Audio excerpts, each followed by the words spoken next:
Olá, você que opera com gado gordo, carne bovina, milho e soja. Seja bem-vindo à Rural Business, única agência provedora de informações estratégicas para o agronegócio do mundo, já que aqui não existe interferência de compradores ou vendedores em nosso conteúdo.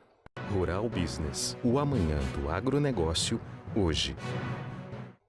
Diferenças existem e em alguns casos são expressivas, mas tanto o IBGE quanto o Conab são unânimes em afirmar: 88% da produção de grãos do Brasil dependem da soja e do milho. Pelas projeções da Conab atualizadas nesta quinta-feira, o Brasil deve tirar dos campos o recorde de 257 milhões e 800 mil toneladas de algodão, arroz, milho, soja, feijão, aveia, canola, centeio, cevada, trigo e triticale. 11 milhões de toneladas a mais que o obtido na safra anterior, o que confirma um aumento substancial de 4,5%. A consolidação desse resultado ainda depende das culturas de inverno, sobretudo do trigo, que se encontra em vários estágios, desde a fase vegetativa até a colheita, além das culturas na região de Cealba, Sergipe, Alagoas e Nordeste da Bahia, Pernambuco e Roraima, que se encontram em fase de colheita. A produção de soja fortemente elevada no relatório de hoje, numa tentativa alucinada da Conab de fechar o quadro de oferta e demanda no azul, suspenso já há 9 meses, é estimada agora em 124 milhões e 800 mil toneladas, algo nunca visto antes, com a cultura respondendo sozinha por 48% da produção total de grãos da atual temporada 2019-20. Para o milho, a Conab projeta 102 milhões e meio de toneladas em produção, também um novo recorde, ficando com 40% deste bolo. Em razão da disparada do dólar, o milho brasileiro é hoje o mais competitivo do mundo. As exportações, que ficaram quase paralisadas no decorrer do primeiro semestre desta temporada 2019-20, em razão da baixa oferta do grão no mercado, já começam a disparar, alavancadas pela colheita recorde de segunda safra.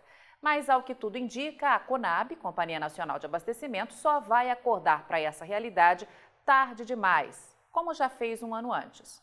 A estatal continua insistindo que as exportações vão cair 16% e possibilitar que 6 milhões 570 mil toneladas de milho fiquem no mercado interno para respaldar o consumo.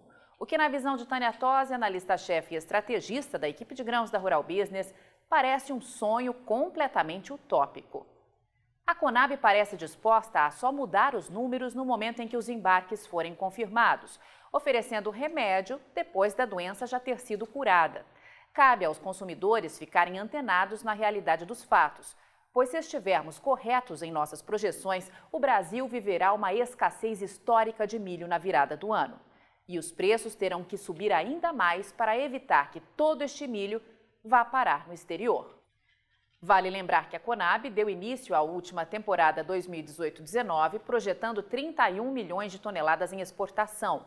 Quando a safra terminou, em janeiro deste ano, 41 milhões de toneladas tinham deixado o Brasil, 10 milhões de toneladas a mais que o previsto, jogando os estoques no chão, o que ajudou a colocar os preços do milho nos maiores patamares de toda a história. Hoje, a estatal insiste que as exportações vão cair para 34 milhões e meio de toneladas, mesmo com os números apontando para o maior volume mensal de embarques de todos os tempos agora em setembro, e possibilidade de que quase 22 milhões de toneladas de milho tenham sido embarcadas em 8 meses de safra. Depois de décadas de prejuízos para quem termina gado gordo no Brasil, cenário que forçou a retirada de muitos produtores de gado do mercado, estamos vendo agora os resultados de anos da falta de uma política agrícola competente e os reflexos de um posicionamento extrativista dos mega frigoríficos brasileiros, que por décadas controlaram no grito os valores do boi e da vaca gorda no Brasil.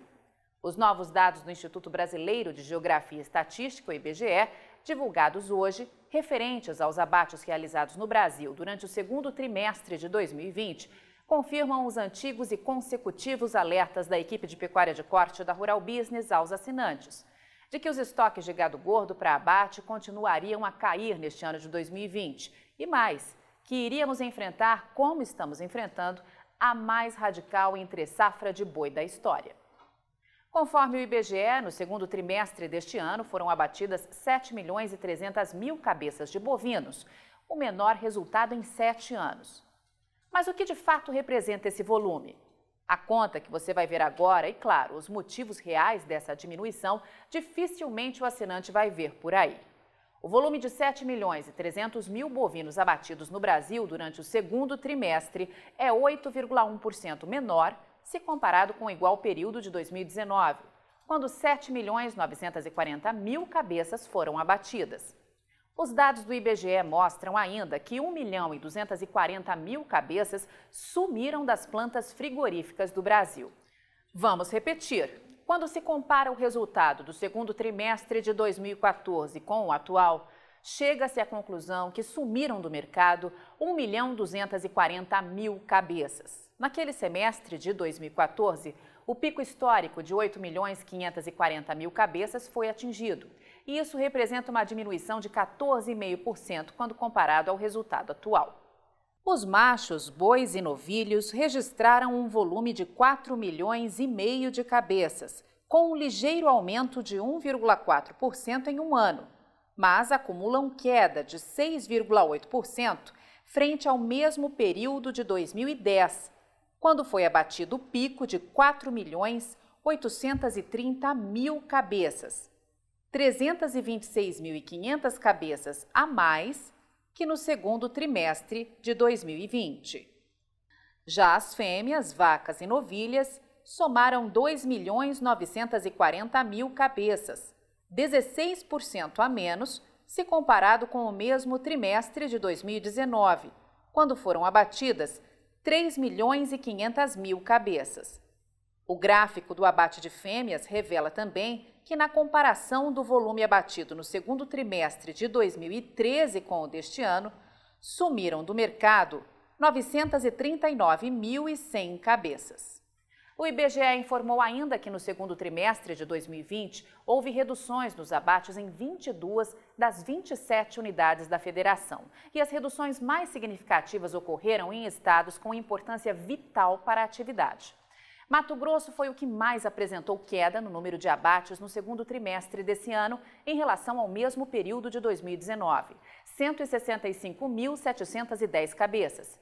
Seguido pelo Pará, que teve redução de 92.230 cabeças. Mato Grosso do Sul ficou em terceiro, com redução de 75.540 cabeças. Em Rondônia, no segundo trimestre de 2020, foram abatidas 67.650 cabeças a menos que no mesmo intervalo do ano passado. Em quinto lugar está a Bahia, que, segundo o IBGE, abateu 51.510 cabeças a menos. Em sexto, São Paulo, com redução de 34.380 cabeças. Goiás foi o sétimo estado com maior redução de abates no segundo trimestre, 32.300 cabeças. Depois vem Rio Grande do Sul, com redução de 31.880 cabeças.